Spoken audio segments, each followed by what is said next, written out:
why is it an example of both resource and system stability? Remember, we said if a system is resource stable if resources are never transferred between states, right?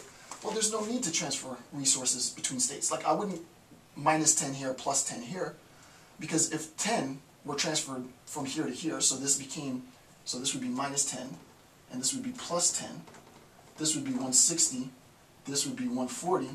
Well, obviously, what would end up happening in that case, if there were any resource transferences between state, this state would be more powerful than this, and then this state would encroach on this state and subsume this state, right? So that if we label, to be more specific, we'll label state A and state B. We recognize in the example where it's 150 and 150 that it is resource stable, right? There is no need to transfer. It would be illogical, it would be detrimental to the structure of the state, to the stability, to be technical, of the state, to transfer resources. So in a two-state system, A and B, where the total resource distribution totals 300, the state will be both resource and system stable when those resources are evenly distributed, right? So we recognize this resource stable because there's not going to be a distribution of any resources, not even one. If I put 1 over here and this becomes 151, there's enough now to dominate me. There isn't enough now, so power is balanced, right? So we would say that this is balanced. Remember, this is all taking context within the scope of balancing power at the international level. Obviously, again, this is extremely superficial, extremely simple. We'll complicate it later. I just want to make it sort of user-friendly. Okay, why is it system stable? So we know that it's resource stable, right? Why is it system stable? Well, it's obviously system stable because no state at this state of affairs will be ejected from the system, right? There isn't a possibility to eject any state from the system, right? B and A have equal distribution of resources. B and A are, roughly speaking, equally powerful. There's some arguments against this. I'm not going to get into that analysis now. B and A are roughly equal in power. They're shared power. So both will remain within the system. No state will be ejected from the system, and resources will not be transferred. Therefore, this is a representation, right? This is a representation of a balanced system, right? The system is both resource and system stable, right? Let me give you another example, right? Let's use the example that I had before. Imagine then that we had something like this. Let's say we had 160 and 140. Well, obviously you see that this is out of balance, right? This is an unstable system, right? This would be an unstable system. Why? Because this has over 150, right? Insofar as it has over 150, I can subsume the rest of these resources, right, and eject this state from the system, right? So this would be an unstable system. The question then becomes, and this is an important question, I'll go back to the original point. The question becomes 150, 150. Is it possible, right? So here's a question that I might pose to you, right? And I'll actually write it down. Is it possible in a two-state system to have a system only? Actually, let me see. Is it possible, right, to have system stability, rather, S-T-A-B, right? Can I have a state of affairs where it is system stable only, right? So the question is, resources can be transferred and no state will be ejected, right? If it's system stable, then no states will be transferred, will be ejected. So the question is it possible in a two-state system to have system stability only, meaning that there will be a transference of resources? That's what the implication of this is, right? It's not stated in the question, but that's the implication. Is it possible in a two-state system, right, to have system stability only? Well, the question would mean, well, I would have to have an ability to transfer, right? However, if anything is transferred, right, imagine that this were 140, right?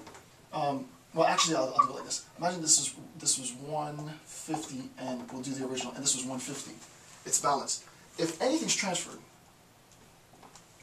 on any end, any transference between the two states will lead to a destabilization.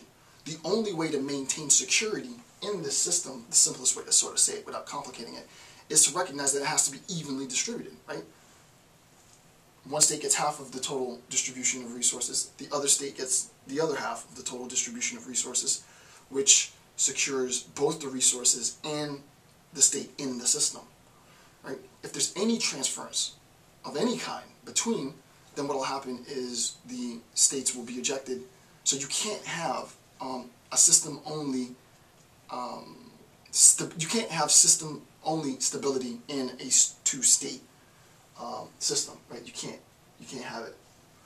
So the point that I put here is, again, cannot have system stability only in, verbatim what I just said, you cannot have system stability only in a two-state system, right? And the reason why you can't have it is because the transference of resources in any regard will result in an unbalance in power. And let me give you another example. What if it were the case that, like I was saying before, not to complicate it, but just so that you understand, let's just say, for example, that it was 140 and 160, right? Well, there's no reason to have a transference of power, a transference of resources here. I don't want 20, so let's say they say, okay, well, I'll minus 20. Well, I don't want minus 20, I want 140, right? So there is no transference of resources in this example. All we do is we just encroach and dominate the state. I have more resources than you, right? You've got 140. There's not going to be any need for transference in this example. All that's going to happen is that the system will be destabilized and it will go from a two-state system to a one-state system. Because I'm just going to overpower this state. State B will be overpowered by state A. There's no need, there is no transference at all. And that's, so, you know, just to be clear, right? So you should see that transference is not going to be an issue here because there's just going to be complete state domination. A will dominate B because A has, under this model, more resources. So there won't be a distribution of power. And this is inherently unstable. So that's the clearest I can make that. Last point on page 21, a two-system state cannot be system stable only, as I just said, right? There is no system stability only in a two-state system. In a two-state system, you can only have both resource stability and system stability. So, okay, so that's that. So let's now shift from, I think I shift, yeah. Let's now shift from a two-state system to a three-state system. And then after that, we'll do more than three. But right now, a three-state system. So what we're going to do is we're going to look at a three-state system. State 1, oops, they're not overlapping. State 1, State 2, State 3. This is A, B, C. Same thing. Total distribution equals 300, and we have 150, 150. Okay, let's look at this problem. So, we're trying to identify the nature of stability in a three-state system in which one state has half of the total, okay? One state has half of the other total, and the other two states share the difference. It doesn't have to just be 150, it could be 75, 75, it doesn't really matter. The point is, and the emphasis is, that at least one state has exactly half of the total distribution of resources. Okay, total distribution of resources, 300. One state has exactly half the total distribution of resources, and then the whatever arrangement between the other two doesn't really matter, as long as it in total totals 300.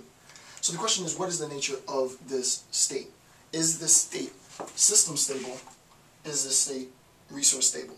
Well, let's go for the obvious, and I'm going to read some things first, right? Resource stability. Well, maybe none of these are obvious. It gets a little bit more complicated now. Let's start with actually let's start with system stable.